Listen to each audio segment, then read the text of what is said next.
আসসালামু আলাইকুম। আজকে আমার অর্থনৈতিক পরীক্ষা ছিল, তো আমি সকালে একটু লেট করে উঠছি।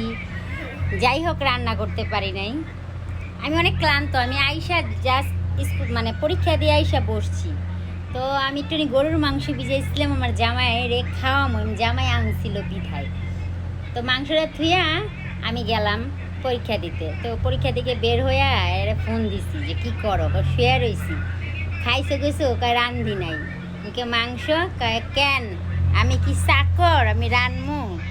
আচ্ছা গেল, আমি আর কোনো কথা কই না। পরীক্ষা দিছে অনেক ভালো, কথাটা হই না মনটা খারাপ হয়ে গেলো যে বেড়ারে কইলাম, বেড়া আমার লাগে একটু তরকারি রানলো না, আমি কিছু কই নাই। আল্লাহ, যাই হোক আইলাম, আইয়া এই যে সুন্দর করে মাংস রান্না করে দিছে। হ্যাঁ, মেয়ে বলতেছে কষা মাংস। আচ্ছা যাই হোক, ওইটা কথা না। কথাটা হইলো, তা সে আমার লাগে ফাফড়টা মারলো কেন? রান্না করছে করছেই, ওইটা কোনো কথা না। হ্যাঁ, যে আমার কইলো যে আমি রান্ধি নাই, সাউন্ড কম, রান্নাই করি নাই।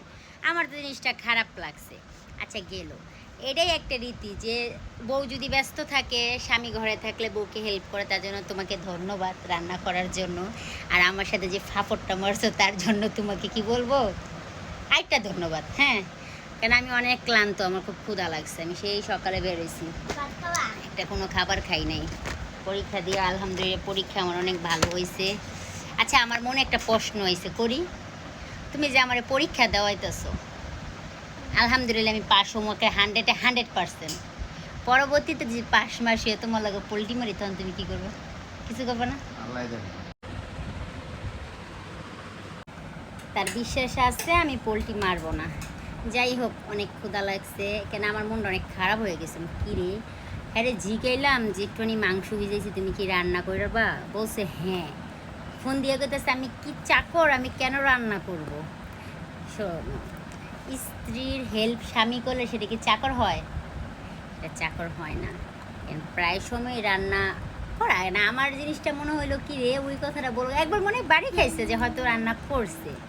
কেন আমি এখন আইসা রান্না করার মতো এনার্জি আমার শরীরে নাই।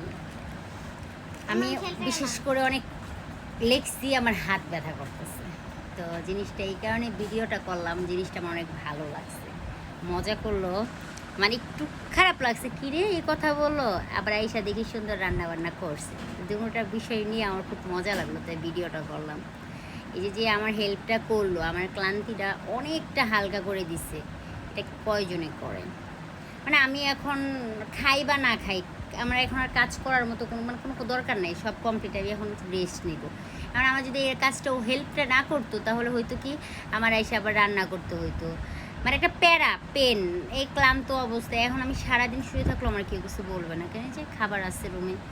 তো যারা আমরা গৃহিণী প্লাস পাশাপাশি কোনো কর্ম করি, কাজ করি, কর্ম থেকে ইম্পর্টেন্ট যে লেখাপড়া করি, কিন্তু টাইম মেনটেন করতে হয়। বাচ্চা রেখে আসছি, স্বামী রেখে আসছি, তাদের টাইম মেনটেন করে কাজ করতে হয়।